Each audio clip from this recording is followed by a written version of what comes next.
تمہارا پروردگار وہ ہے جو تمہارے لیے سمندر میں کشتیاں چلاتا ہے تاکہ تم اس کے فضل سے روزی تلاش کرو، بے شک وہ تم پر مہربان ہے۔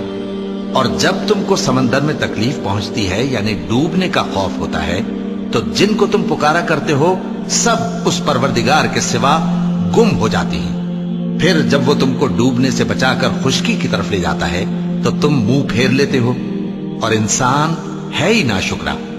کیا تم اس سے بے خوف ہو کہ اللہ تمہیں خشکی کی طرف لے جا کر زمین میں دھنسا دے یا تم پر سنگریزوں کی بھری ہوئی آندھی چلا دے، پھر تم اپنا کوئی نگہبان نہ پاؤ؟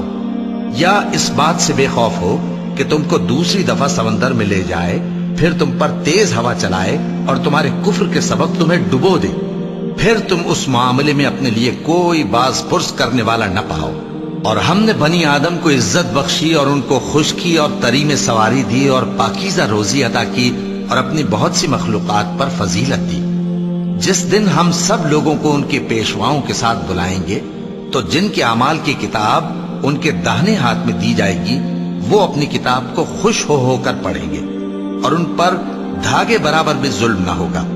اور جو شخص اس دنیا میں اندھا ہو وہ آخرت میں بھی اندھا ہوگا اور نجات کے رستے سے بہت دور۔ اور اے پیغمبر، جو وہی ہم نے تمہاری طرف بھیجی ہے قریب تھا کہ یہ کافر لوگ تم کو اس سے بہکا دیں تاکہ تم اس کے سوا اور باتیں ہماری نسبت بنا لو، اور اس وقت وہ تم کو دوست بنا لیتے۔ اور اگر ہم تم کو ثابت قدم نہ رہنے دیتے تو تم کسی قدر ان کی طرف مائل ہونے ہی لگے تھے۔ اس وقت ہم تم کو زندگی میں بھی عذاب کا دگنا اور مرنے پر بھی دگنا مزہ چکھاتے، پھر تم ہمارے مقابلے میں کسی کو اپنا مددگار نہ پاتے۔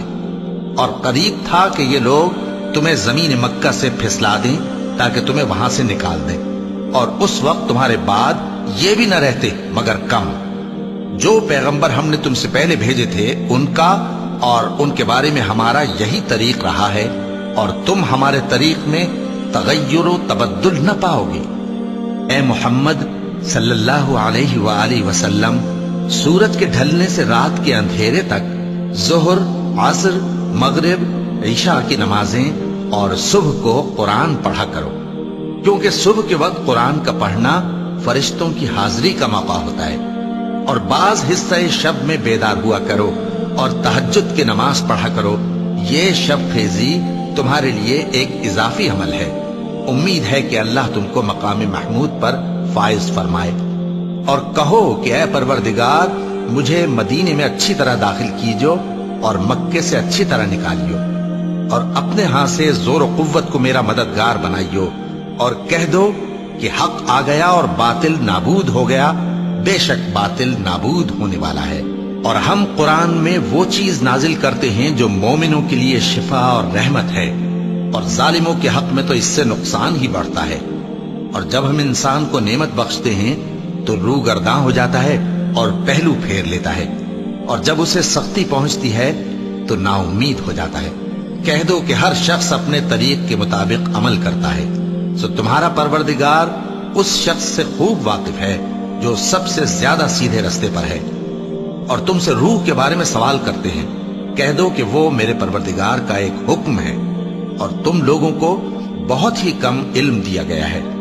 اور اگر ہم چاہیں تو جو کتاب ہم تمہاری طرف بھیجتے ہیں اسے دلوں سے محو کر دیں، پھر تم اس کے لیے ہمارے مقابلے میں کسی کو مددگار نہ پاؤ، مگر اس کا قائم رہنا تمہارے پروردگار کی رحمت ہے۔